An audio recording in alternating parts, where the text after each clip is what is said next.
Thanks for choosing this free Anfield Index podcast. If you'd prefer to listen to this or any of our other shows without adverts, then now's the time to check out Anfield Index Pro. With AI Pro, you can supercharge your entire listening experience.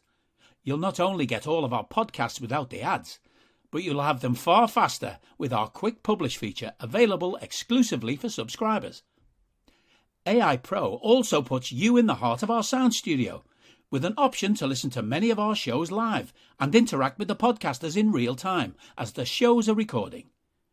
Upgrading couldn't be easier. AI Pro is available on all popular podcast platforms, and we have our own apps for Apple and Android. Just head on over to AnfieldIndexPro.com and get started today. Hello everyone, and welcome back to Rival Recon here on Anfield Index Pro. After another riveting and utterly essential international break, and one in which a particular England manager made some fairly nonsensical comments about a generational Scouse talent, the less said on that, the better. Anyhow, after what feels like an age, the Reds return to Premier League action this Saturday at home to Brighton. And on this week's show, we'll be looking ahead to Saturday's game and attempting to understand Brighton's impressive start to the season, along with how the Seagulls' journey will continue from here with a new man at the wheel. So joining me to lend us his insight into the recent managerial change and plenty more, I'm delighted to welcome back Brighton correspondent for The Athletic, Andy Naylor. Welcome back, Andy. Yes, nice to be back. Yeah, good to be speaking with you again. Nice for sort of Premier League football to be back again. It's felt like it's been a long time, certainly for those of us who've had games sort of postponed during the period, obviously with the Queen's passing as well. So it does feel like it's been quite a while actually since I've been able to complain about, or not complain about Liverpool, but see other people complaining about Liverpool, so, given sort of the start to the season that the club has had. But sort of very different set of circumstances for Brighton. Well, I suppose up until recently, where there's been a bit of turbulence, obviously, around the managerial change, which we'll definitely come on to. But I want to ask you just firstly, because it's been a while since we last had a chance to catch up, just about sort of how you were thinking around how Brighton finished the season last time round. You know, that sort of the 9th place finish, highest ever in the top flight. It was the 5th consecutive season, obviously, for the club in the league. And I think people sometimes just do, I think, somewhat forget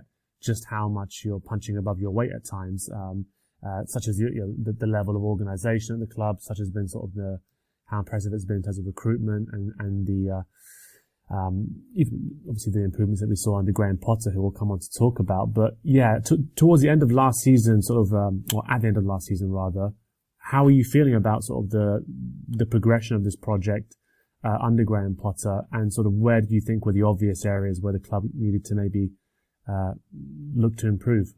I think I can know sort of where we're going to be talking about there. Well, they certainly ended last season with real momentum. They went into what looked on paper like a really tough run of fixtures the last couple of months, but one at Arsenal, one at Tottenham, back-to-back games. Absolutely annihilated Man United at the Amex Stadium, and ended with a flourish at home to West Ham. It was quite interesting because their finishing position was very much in the balance right up till half time, really, in the final game of the season against West Ham, when they were losing 1-0, turned that around 1-3-1, and went from sort of 14th in that 45 minutes of football to, as you said, the highest ever top flight finish of 9th. So that gave them, a real kind of upbeat end to the campaign to go into this season. The ongoing kind of debate with Brighton, it seems like forever, has been around, do they score enough goals? Not as many goals as they should, but they still finished up with their highest number of goals last season as well. Yeah, I think we've spoken in the past around some of the, I think obviously it gets measured now with XG a lot, and people talk about sort of the way in which the club is, besides creating so many chances in these games, and then just need someone to be ruthless in the final third. And there were some games that we talked about, certainly the Man United one, at the Amex, I feel like maybe 2 seasons ago now, where it seemed like the Brighton did everything but sort of score on that day, and so obviously it must have been quite satisfying to see the side put in the performances that they did against United last season anyway, but and also to start this season off as well. But you look at the sort of stats on paper, and again, sort of the top goal scorers in the club, I think it was Mopé and Trossard were joint with 8 each. But again, that's the area that you were looking at, thinking, well, can Brighton find some way to improve that, or just actually spread the goals across the team, just be even more ruthless in the final third? So I was interested sort of to see how the club would approach it and how Potter would approach it. And so the window was sort of an intriguing one. And then we get to the end of it, and obviously it's a window that's largely dominated by the departure of 2 of the players that I suppose you'd look at as being pretty central to the way in which Brighton have played. 3, if actually as well, if you count the departure of Neil Mopé as well. But obviously Yves Bissouma leaving, which I think was largely touted. It seemed to be anyway. Cucurella, which did come out of seemingly nowhere. Some suggestions around sort of interest to him from a number of clubs, but the fact that he ended up joining Chelsea is quite a surprise as well. And as I mentioned, sort of Neil Mopé. So those are 3 players there, regular names on the team sheet. Before we even talk about the players that came in to the club, I mean, did that surprise you that there was that level of disruption to the first team in terms of sort of those key players being allowed to leave? Obviously, great fees secured, but key players. Well, I think it's easiest to take each one in isolation. Yves Bissouma, first of all, as you've kind of indicated, it was really expected that this would be the window when he actually left. He was chased in January. They turned down an offer from Aston Villa in January for him. He was refusing to sign a new contract. He was going into his last year, and they prepared really for his departure. They prepared for his departure as long ago as the January 21 window. If you look at the signing of Moises Caicedo, who they brought in then, so they were well prepared for him to leave. Marc Cucurella was a different case because nobody could really have predicted that he would have the impact that he did straight away in his first season. They'd done their homework on him, as they do all the signings. £15 million from Getafe, but he was sensational as a left back, as a left wing back, and then also as a left-sided central defender when Potter played with a back 3.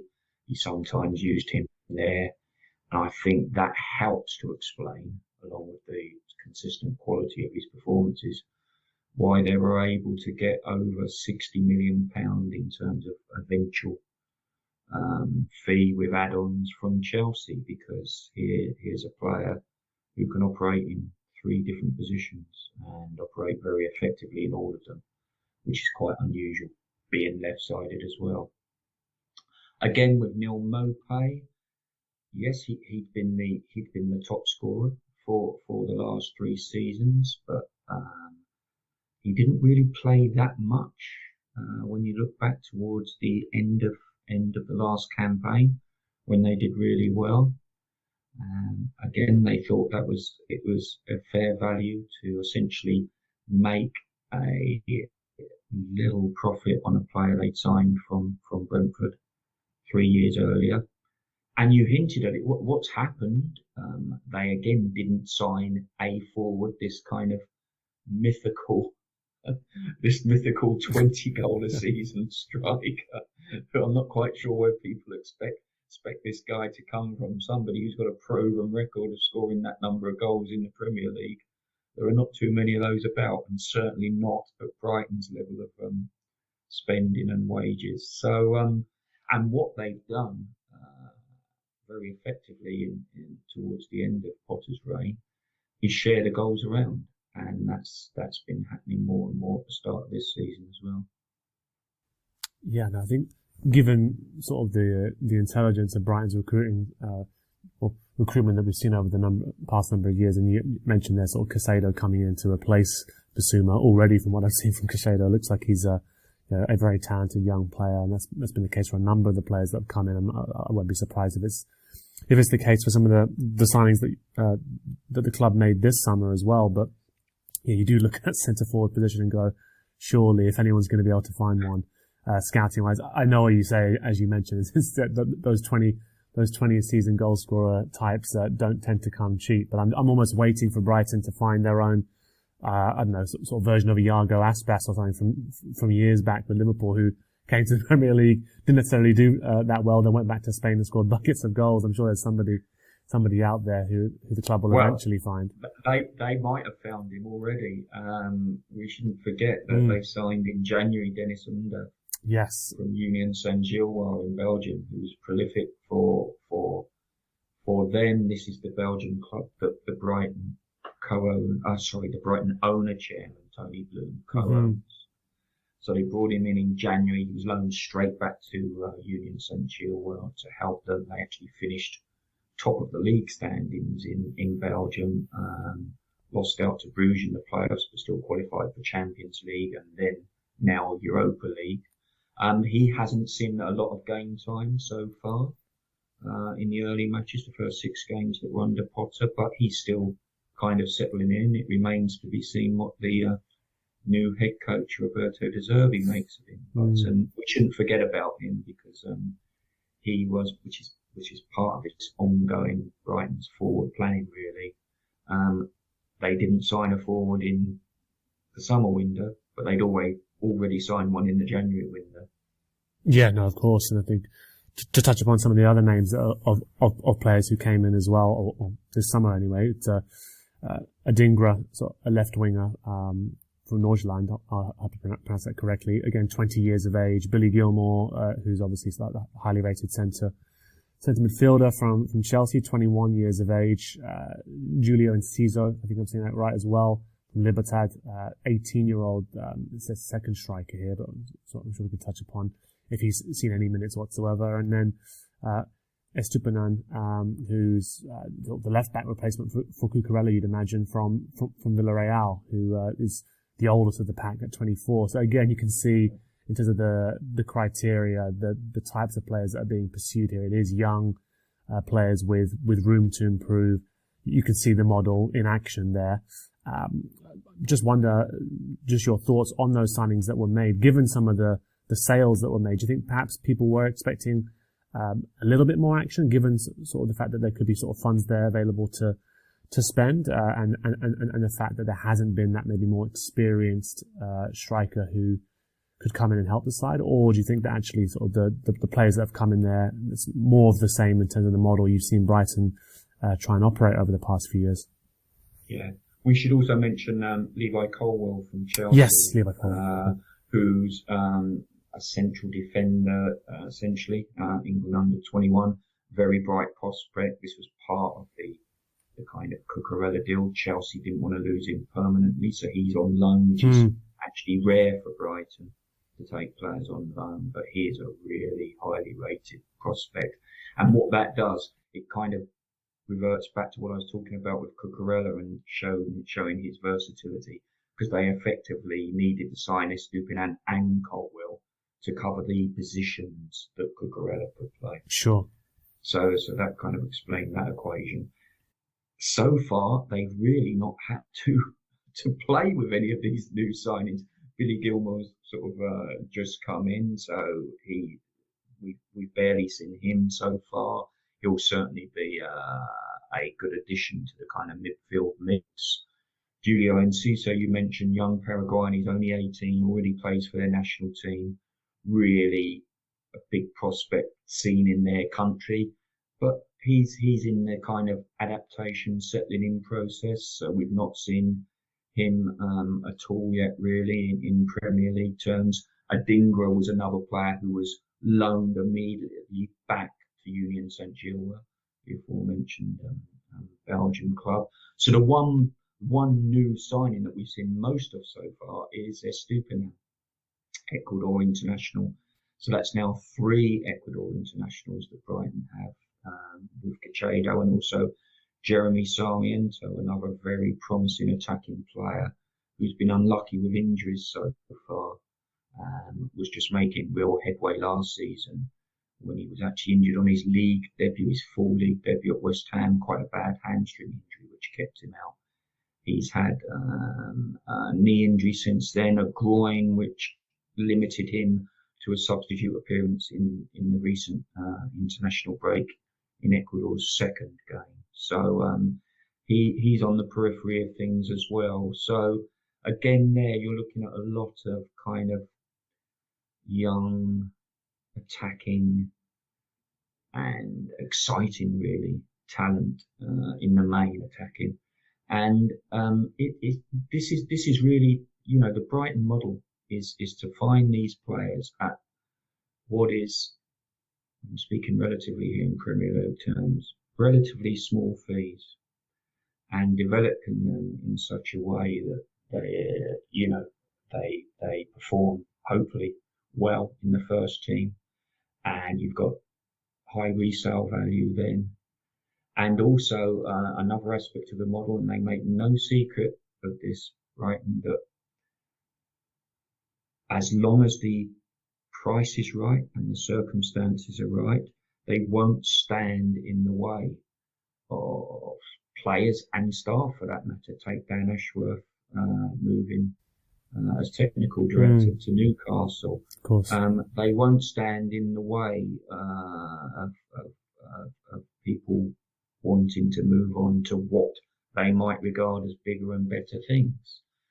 Now, there's a reason for that, because they just think it's counterproductive to prevent that from, if you stop people talking, the chances are it might happen anyway, and if it doesn't, you've then got somebody who's perhaps disaffected, not happy with the way they've been treated. And it also, in terms of their attraction as a club to join, I was going to say, that particularly with young players, they can see a pathway, they can see they'll get chances, which in a lot of cases, particularly at bigger clubs, perhaps they can't see and wouldn't necessarily get. And yes, it could be a stepping stone to bigger and better things. Yeah, and I think there's numerous examples of that exact journey, that exact path actually being evidenced in recent years as well. So I think it's, you can fully understand why it's an attractive prospect for players, and sort of tying into that as well, that there did appear to be as well such a well-organized and coached side as well under Potter, over the past few seasons. So before we come on to him, I mean, you look at this, you mentioned there a little bit that some of these new signings haven't really had too much game time. Such has been the way in which the current side, or the current starters have been performing. 6 games in, 4 wins, 1 draw, 1 loss, sitting fourth in the Premier League at the moment, sort of sandwiched in between Spurs and United. Been a terrific start to the season, and I think it actually sort of caught me off guard a little bit in terms of I was wondering how the loss of a player like Bissouma, who did perform such an important role, may impact Brighton, but I thought it was incredibly impressive the way in which Caicedo had been integrated, and how Brighton, as you mentioned, the momentum they had at the end of last season just took that straight into the start of this season. Really confident performances. Some of those results against sides like, for example, United in the opening game, West Ham as well. Even the win over Leicester. None of those games were examples of what you'd look at as well. Just everything went in, or it was a bit of a luck on the day. These are comprehensive performances where you've seen the team outplay better funded sides with seemingly more star quality in their ranks as well. So I just wanted to ask you, what have you made of the start to the season? And before we get on to Potter, I mean, so how do you see Potter sort of tweaking things slightly? How is he looking to evolve the side based upon what you've seen of the game so far this season? Well, as you indicated, I mean, it's been a really positive start. what's interesting is the very smooth sort of transition from Bissouma, who generally would play in that sort of defensive midfield shielding role by himself. Not always, but generally speaking, it was a one. And what we've had under Potter in the first 6 games is a double pivot, which is Caicedo and also Alexis McAllister, another of these really, really bright prospects. He's only 24, I think it is, Argentina international. He's heading to the World Cup in the Argentina squad, you know, one of the favourites for the World Cup, Messi et al. And he actually joined the club as a number 10. But again, this is another player, another aspect of Brighton, and particularly Potter, this versatility, playing players in different positions. So he's now in that kind of double pivot with a 2, and he's had a sensational start to the season. Already scored 4 goals. So that's one aspect that change, a carry on from last season. We've seen Leandro Trossard again playing in different positions, popping up at the left wing back on occasions, and Pascal Gross, the other end of the scale really. If you look at the kind of, because we shouldn't forget when we talk about all these young players, there's a core group of experience in that squad, and Pascal Gross is a good example of that. German midfielder. He was actually the first signing the club made for the Premier League after they'd been promoted in 2016-17. £3 million from Ingolstadt. Again, has proved to be a really shrewd piece of business, a very clever, intelligent player. I think if Pascal had pace, he'd have been long gone by now to a very big club. It's probably the one aspect of the game, but he makes up for that in so many other ways. So he's had a very strong start. When I mention that experienced core, I'm talking about Lewis Dunk, Adam Lallana in the early games, unfortunately before he picked up a calf injury. We saw him back in his role as a kind of number 10 really, playing behind Danny Welbeck, his former England teammate. And despite the fact that Danny Welbeck hasn't scored a goal yet this season, he's led the line really effectively. So yeah, it's just to kind of emphasise, there's a blend there. This is not all young sort of prospects. There is a hardcore there of experience as well. Yeah, some of the defensive numbers as well. I mean, I know we've often talked about being a bit more ruthless in the final third, and I mean, I think it's 11 odd goals already so far this season. Of course, quite a few of them came in that game against Leicester, but defensively as well, the side being, you know, quite tight at the back as well. I think they're up there in terms of sort of the top sides in the league as well at the moment, in terms of sort of the number of chances that Brighton are sort of allowing opponents to have each and every game as well. So that obviously sort of bears, well, sort of shows the work that's been done in terms of coaching the side. Getting on to, I suppose, the elephant in the room then is that obviously you had this really positive start to the season. We talked about progression, the evolution of the side, the smart recruitment, and then, of course, you mentioned sort of the model also being that your players, staff can move on, and the club won't stand in their way necessarily when the price is correct and when there's a really good opportunity there for them. Graham Potter obviously gets this opportunity to join Chelsea, which is a huge opportunity for him. Not necessarily the club I saw him moving to when he was going to take that leap, but I think most people can understand him wanting to grasp that opportunity along with the coaches that he took with him as well. Just your reaction on the fact that obviously sort of departs right at the start of the season after a really positive start. That's going to obviously throw in a bit more disruption with the new manager that you mentioned, obviously joining the club as well. What was your view on sort of the Potter departure and the replacement that's now been announced? Well, what is it they say? A week is a long time in politics. Goodness me, it's a very long time in football as well, isn't it? My mind goes back, it was only September the 4th. at the Amex Stadium on that sunlit Sunday afternoon when they destroyed Leicester 5-2. The mood of celebration at the end of that game, little knowing that would actually be Graham Potter's last match as Brighton's head coach.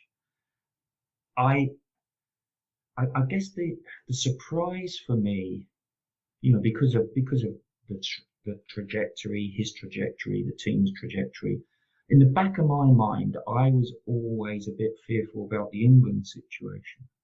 That was the one, although I know a lot of people said, well, he wouldn't want to go from the day-to-day club environment to England.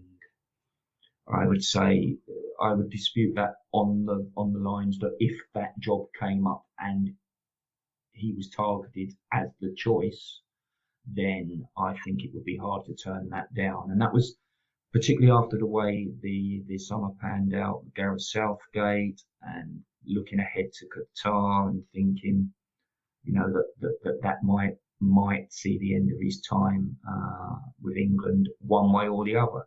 So that was really the fear for me, because at that stage, I think he'd progressed Brighton to this extent where that kind of second group of clubs below the top six, the type of teams he's been linked with before, Leicester, Aston Villa, why leave Brighton for those clubs? I think Brighton have reached a stage where they can consider themselves maybe even progressing past those teams.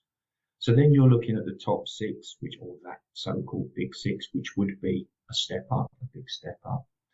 And there didn't appear to be, if you looked at the start of the season, a sort of opportunity coming up there any time soon. But then, of course, things changed. New owners at Chelsea. Thomas Tuchel. And I have to say that as soon as the news came through that Tuchel was sacked, you did kind of wonder and fear almost from a Brighton perspective, well, what could happen here? So once that had happened, I can't say then that I was particularly surprised that it was Graham Potter that they targeted. And I think it's one of those situations, listen, I can totally understand if you're a die-hard Brighton supporter, that's really frustrating to see that at a time when the club is at real peak, really, fourth in the table, that you lose not only the head coach, but all his backroom team as well. I think the real frustration with people wasn't so much that he came with Billy Reid, Bjorn Hamburg, and Kyle McCauley, who's player analyst, recruitment section. So they'd all worked together at Östersunds in Sweden and at Swansea. So I don't think there was any great surprise that they went. But he also took with him Bruno Salter, much loved former club captain, who joined his coaching team, and Ben Roberts, very highly regarded goalkeeping coach, who's had a big part to play in the emergence of Robert Sanchez, as Brighton's number one, another of those bright prospects now in the Spain squad. So that really hurt. But this is Brighton, and Brighton always plan ahead. I think we've said this before. So in the same way as they have players lined up, Tony Bloom and Paul Barber, the chief executive who runs the club day to day on the owner chairman's behalf, David Weir, who's now the technical director, succeeding Dan Ashworth. Tony Bloom would have had in mind candidates looking around Europe and beyond, who have been doing well, similar style of play, because they didn't want to go away. Why would you? Things were going so well under Potter. And Roberto De Zerbi was always their first choice. He did a very good job at Sassuolo in Serie A. Pretty small team in terms of the Italian top flight. Took them to 8th in successive seasons, 11th in their first year, 8th, just missed out on European qualification. Then he had 14 months in Ukraine, Shakhtar Donetsk, which only came to an end because of the war. Russian invasion. So, 43, former AC Milan, Napoli midfielder. Very much similarities in the way Potter plays in terms of possession, in high press. But there are also little differences as well, which will be really intriguing to see. And here we are, ahead of Roberto De Zerbi's first match, a nice easy one at Anfield, followed by a nice easy month for him. Yes, no, I was going to say he's got an interesting sort of fixture list ahead of him.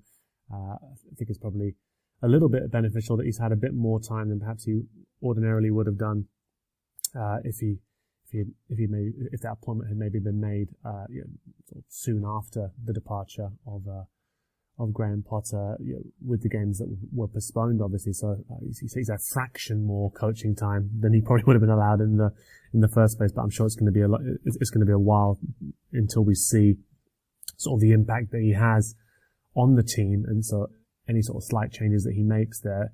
As you mentioned, it sort of looked pretty cohesive in terms of a coach that has a similar philosophy to what Potter had. You mentioned there are a couple of subtle differences. Just touch upon what those are in terms of sort of what we should be looking out for, maybe not at Anfield, but in the future weeks. Well, I must say, your first thought with Graham Potter's team was very much this possession-based build from the back, a reasonable control of games. I was I actually asked him, the press conference took the familiar format. I tend to wait until the end. Yeah. Which can be an advantage, can be a disadvantage, particularly when it's like a new coach's opening press conference. And I had about 3 questions written down, and I think two or three of them were already ticked off, asked by other people. But I just asked, because so much of the narrative had been about the similarities, and I just asked him if he could pinpoint, one sort of key difference. What would it be? And I was fascinated by his answer, because he said to controlling games more controlling games. Now, I think to a lot of people's minds, and a lot of certainly Brighton supporters' minds, compared to what Brighton supporters have been used to, Brighton under Graham Potter did control games quite a lot. So I thought that was really interesting. I think what we're going to see is even more of an accent on possession,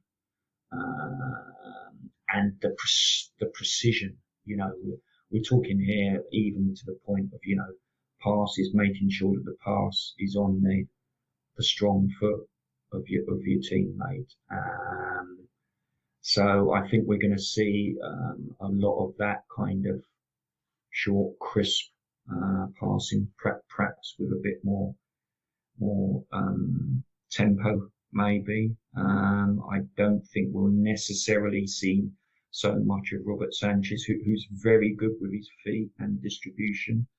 I'm not sure that we'll see so much of him sometimes going long, as perhaps we have. And he hasn't been particularly big. Sassuolo certainly weren't. It wasn't an area they were particularly strong at in terms of their goal scoring set plays, but open play chance creation, very big on that. So I think we'll still see a lot of that kind of flexibility and movement with Brighton going through the thirds and trying to play through teams, and also this from the back, really kind of inviting teams on to press higher. I think what we'll see again, something that's accentuated even more, is for players in their own area, in their own half, in tight spaces, to have the confidence to take the ball in really tight areas, and then to kind of play through the press. So I think it's there are going to be a lot of similarities, but like I say, I think we will see some slight differences as well. It's going to be fascinating to see how it plays out. Yeah, I mean, the formula wasn't wrong to begin with anyway. So if it is more of the same, I think Brighton fans won't be too too unhappy about that, but I can imagine there being some Brighton fans who probably responded in a similar way to what you were just talking about there, Andy. That what more control? Can we control the games just by scoring buckets, more goals? That'd be fun.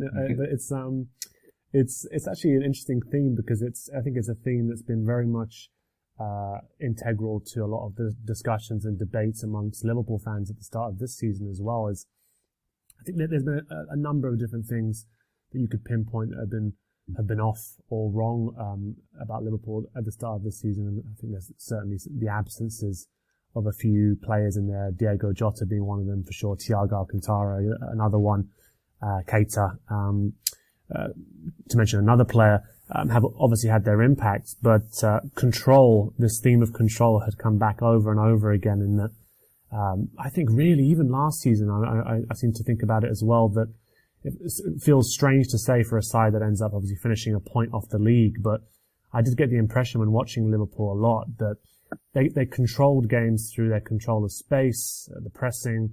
They controlled games through actually scoring and, sort of taking control of games in that way, and obviously changing the game state through being quite aggressive. But in terms of actually controlling games on the ball, I think when you look at City and you look at Liverpool, I think the obvious difference has always been the midfield that Liverpool had. I think people often call it much more functional, and that had changed with Thiago coming in.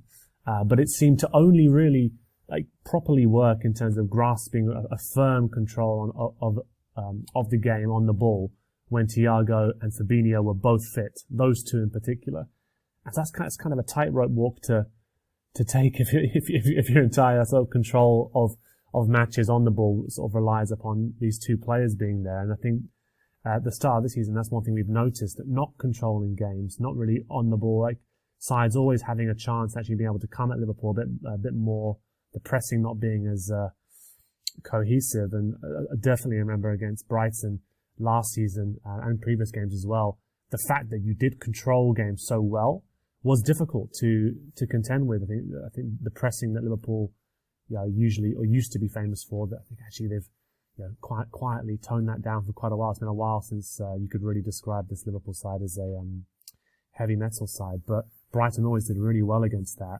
I'm sort of interested. I mean, that's been an issue. Some of these players are now back. I'm delighted to have Thiago back. It's always fun to watch that guy play football. But I mean, how do you think first game for the new manager away at Anfield, he's gonna look to approach it? Do you think he's gonna try and introduce some of his, even more control, some of those principles that you mentioned, taking risks on the ball in your own half, or do you think he's gonna just say, okay, guys, for this one, stick to the formula of how we were playing already, and we'll work on those changes throughout the next few weeks? Sorry, that was a long wind up. No, that's fine. Well, one of the things you mentioned there, it's funny because I think from the club's point of view, the gap, losing the head coach and this long gap between games, which certainly was a benefit to the club from the point of view of appointing Roberto De Zerbi. From his point of view, it hasn't been ideal because, again, this isn't evidence of the growth of the club. I think I counted on Tuesday and going into Wednesday morning with McAllister, who was playing for Argentina in New Jersey, started that game friendly against Jamaica. They won 3-0. That made it 11 players who were playing, 11 possible squad contenders for Anfield who were playing for their countries. Yeah. So he hasn't had, in his first week at the training ground, he's had nothing like the full squad to work with. It's just the non-international players. But even in the bits we've seen and what we've picked up from the players saying there, I think it'll be interesting to see. We might start to see evidence of the sort of thing I was talking about earlier. It's a really intriguing fixture to me because it, on paper, really tough. As I hinted, his October after Liverpool, it's Tottenham at home, Within October, aside from games at Brentford and at home to Nottingham Forest, which are not gimmies by any means. There's no such thing for Brighton in the Premier League still. They also, in his first month, go to Manchester City, as I said, home to Spurs, and end October, you've guessed it, yes, Chelsea at home, the return of Potter to the Amex Stadium. And then, even into November, Arsenal away in the Carabao Cup. So 5 of his first 8 games against that so-called Big Six, which on paper looks pretty horrendous. To counterbalance that, you look at how well Brighton have done against those teams gradually, more and more under Graham Potter. You mentioned, remember the game at Anfield last season, 2-0 down in, just over 20 minutes, fearing a hammering, end up drawing. I think it will hold any fears at all for them. And they do catch Liverpool at a rather uncertain time. And because we've had this long break, it all just feels a bit, I don't really know what quite to expect. It could be anything, which really, really adds to the fascination. Yeah, absolutely. I think certainly for Liverpool fans, I think they're hoping that sort of shaking off some of these early season issues and the return of some of those key players I mentioned give Liverpool that extra sense of control actually on games. Just not been there really. So, and I think actually even Artur who arrived sort of in end of the window on loan, from what I've been seeing anyway, seems to have been sort of doing a lot of intensive work, and I imagine over the next sort of month or so, I know it's particularly crazy, the fixture list, sort of the number of games crammed into a very small period of time. It's like the Christmas period, but just an extended version of that. So there's going to have to be lots of rotation. It's going to be interesting to see sort of which players actually play the key roles. But no, certainly this is one I've been looking at for a while. Even before the managerial change, I wasn't very much looking forward to it. I think it's going to be a real test for Liverpool and a game in which they have to be right on it to actually come out of it with a win, as we saw last season. Even being seemingly in a comfortable position, sort of Brighton very much able to wrestle back control in games like that, given how talented some of the players are within the team. So yeah, I'm sort of very intrigued to see what version of Liverpool turns up this weekend. I'm hoping it's the version that's usually been there over the past few seasons. I can't complain very much. It's sort of more of an intriguing puzzle than anything to complain about at the moment. But anyway, Andy, as always, thanks so much for coming on and just for sharing all your insight on Brighton. And it's probably been a bit more eventful start to the season than perhaps you were expecting. But really appreciate it. Yeah, no problem at all. It's one of the nice parts of the job in a way. I always think, it's that unpredictability within the space of, like I say, really, a week. Yeah. I know, absolutely, and I think not to jump into politics or whatever, but I think even with the government, they found out just how much can change in a week or so. So you can crash the car. It doesn't take very much. You don't have to be behind the driver's seat for too long. So yeah, let's hope that can actually sort itself out as well. But in terms of to all those who've been listening, obviously nice to have you back. Nice to have the Premier League back and these rival Recon shows back. It's going to be a very busy period, as I mentioned. It's pretty much Premier League game, European game, Premier League game, European game for quite a while now. Not very many genuine rest days for these players. It's going to be a case of rotation. Not much rotation going on when it comes to podcast hosts. I think we'll just have to get on with it, to be honest. There'll be a few complaints.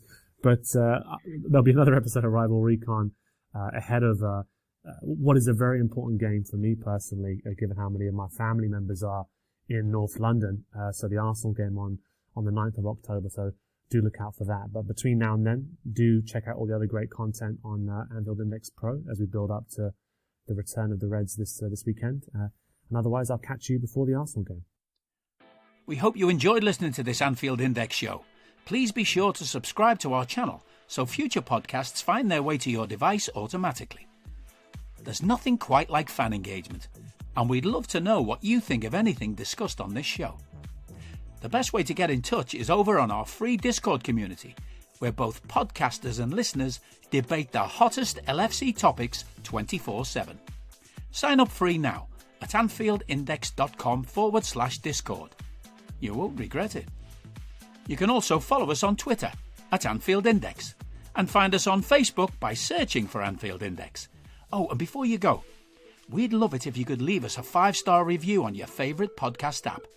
It only takes a couple of seconds, and it means the world to the people who create these free shows.